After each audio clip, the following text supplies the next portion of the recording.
Well, let's begin at the beginning. If you had smell-o-vision now, you would know this coriander. I have already roasted it. Now I'm using the mortar and pestle. I have a spice grinder, coffee grinder, slash whatever you want to, but I felt like doing it this way. So I'm not going to give you weights at this point in time or measures at this point in time. I want to grind that down first pretty fine.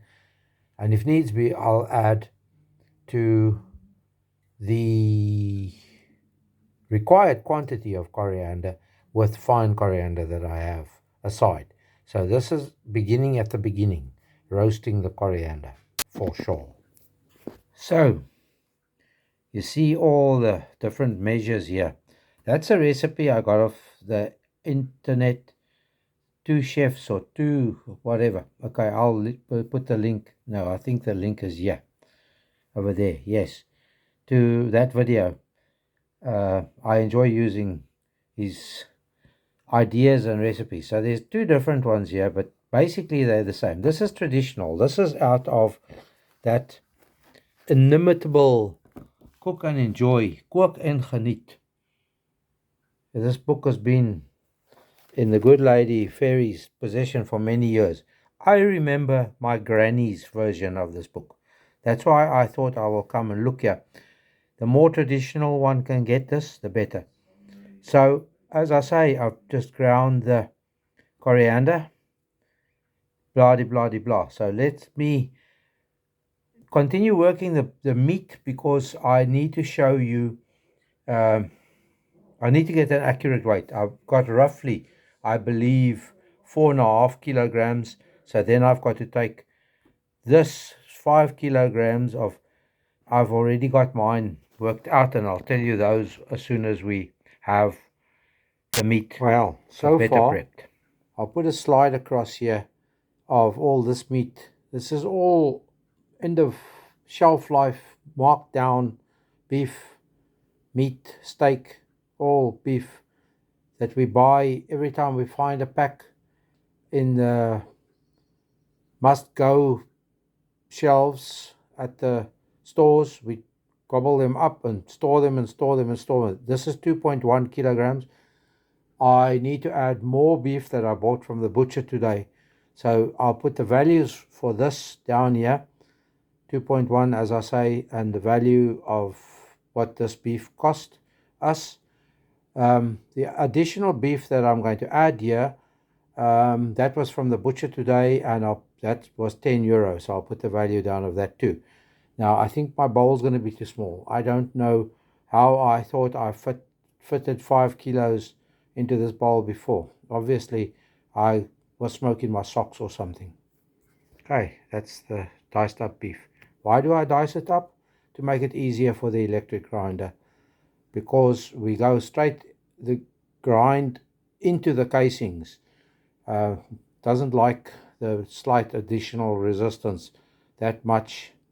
But it doesn't matter. I'll be doing this shortly, chopping up the others. Right, so here's our shoulder pork. I think it's shoulder pork that they use for bacon. This is smoked bacon, the piece of smoked bacon. And that could be unsmoked bacon. I can't remember if it's just pork or unsmoked bacon. But these, why can't I remember? Because I cut them in half when I make Boerewors and the likes. And these two have been part of the deep freeze clean out operation. So this is 1.2 kilos, I think it was. I weighed it. Anyway, then I've got 500 grams of belly pork. I'm going to chop that all up now and add it to our mix. And then I'll get the total weight of the meat and we can work out our spices more precisely. Well, I've been looking for an excuse to gargle some of this a la Freud style. So there's the pork, 1.6 kilos.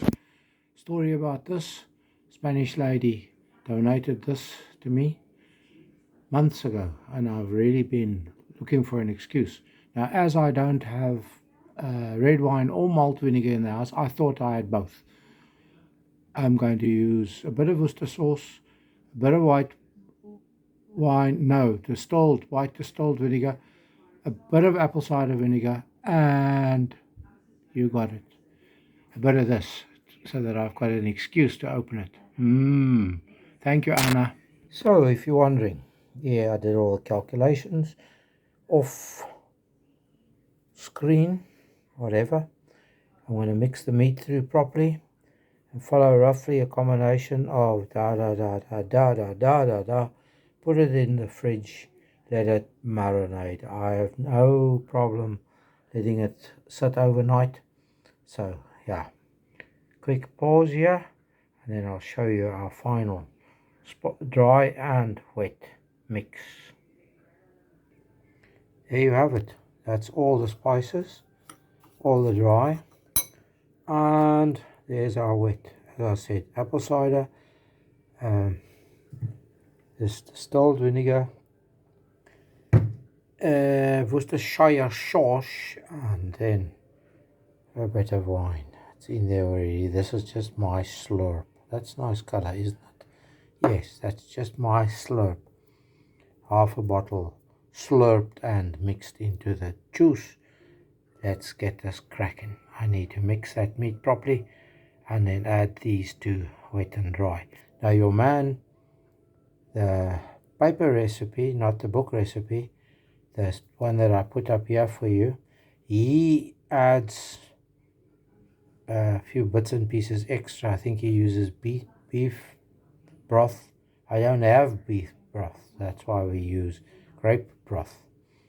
And then he adds the two together. And anyway, I've made wors before. I've made dry wors quite often. I know how I do my way, and that will be now to mix it all and put it in the fridge and turn it ever so often.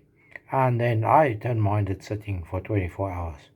That's what refrigerators are for, keeping the meat fresh and safe. Okay, that's more or less what it looks like with all the dry ingredients in.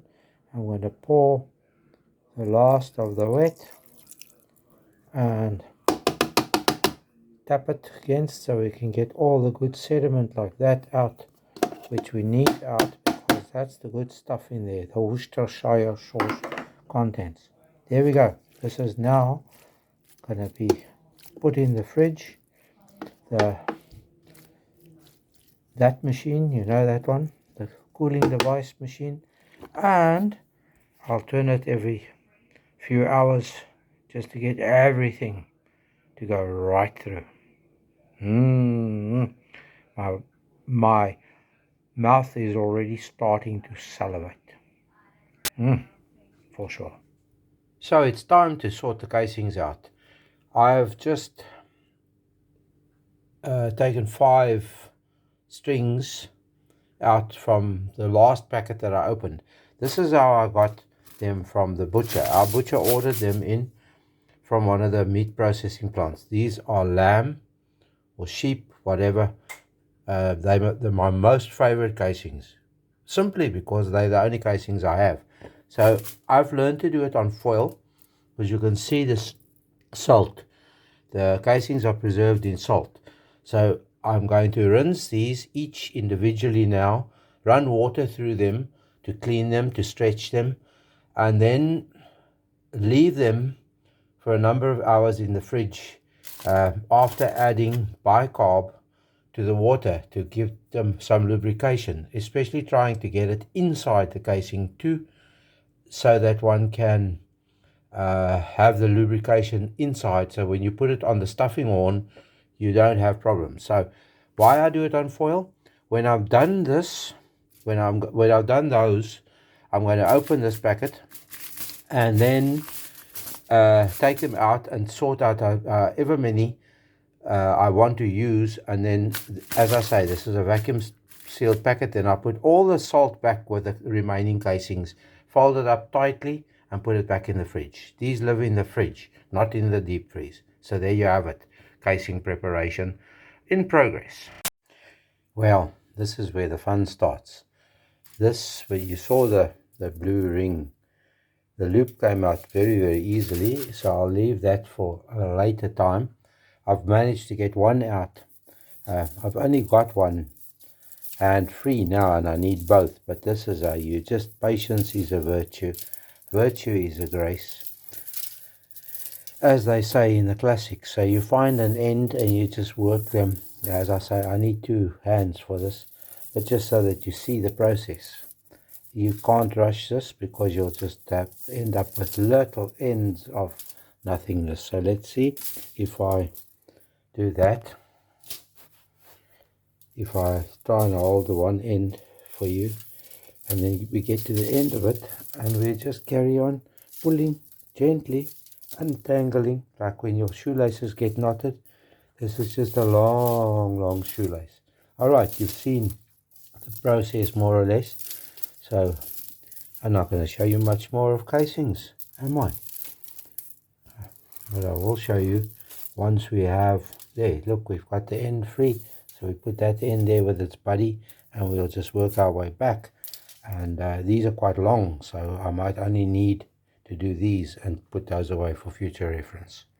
Laka. Okay, so there's our little packet. There's all the accumulated salt that I'm going to return to there, but I just wanted to show you the casings are all prepped. There's bicarb in here. I've let them run through already, each and every one. First water, stretch them, and then back one by one into the bicarb. So this is my starting point then. These are 2 very short casings. The first 2, those are the very first 5 that I showed you, and then the new packets casings are those. So there you go. I'll leave them in the fridge now. When I do start using them from this end, you'll find that these bits that are out of the water have dried out by now. But, well, not by now, by the time I do use them, you just cut them off and they open up automatically, and I'll show you that process when we start using the casings on the stuffing horn. Skins out of the fridge, meat out of the fridge and properly mixed through again. Here's our thingy set up. That's been in the deep freeze for a while. There's the first shorty skin on. So we're ready to rock and roll. I will show you when we start rocking and rolling.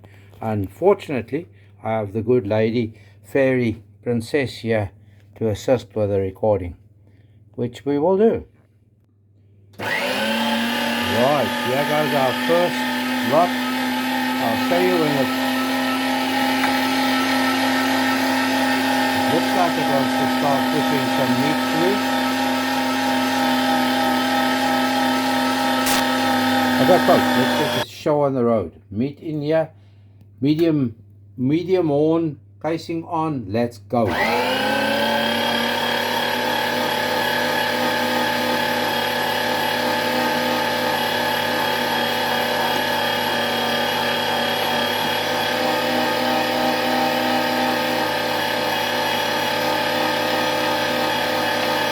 I'm not quite a pro at the casing sliding yet, so we have a bit of thick and a bit of thin, but it all tastes the same, promise you. Okay, now I'm going to switch off. 1, 2, 3, oh. There's our first casing full. Let me just try and squeeze out some of the gaps like that. There we go, look at that. A nice roll of Boerewors, made in Ireland with Irish beef and Irish pork. Boerewors. Yes. Okay, here we go. Sample. We had a quick fry here because you must always do that so that you can sample. Your verdict, darling. Kadoom, we've just both fallen over. Yeah, nice taste. Good enough to share with others? Good enough, I think. She can't speak because she got her mouth full. You saw them disappear there. Good, yes. It tastes more. I tried to make it like the traditional, but I added 2 little secret ingredients. Of course, I always add. secret ingredients. One of them being garlic, and the other one being just a touch of chili. Lekker. Okay, folk, here comes the very last little bit. Just let me squeeze all the meat down for you. And here we go. That's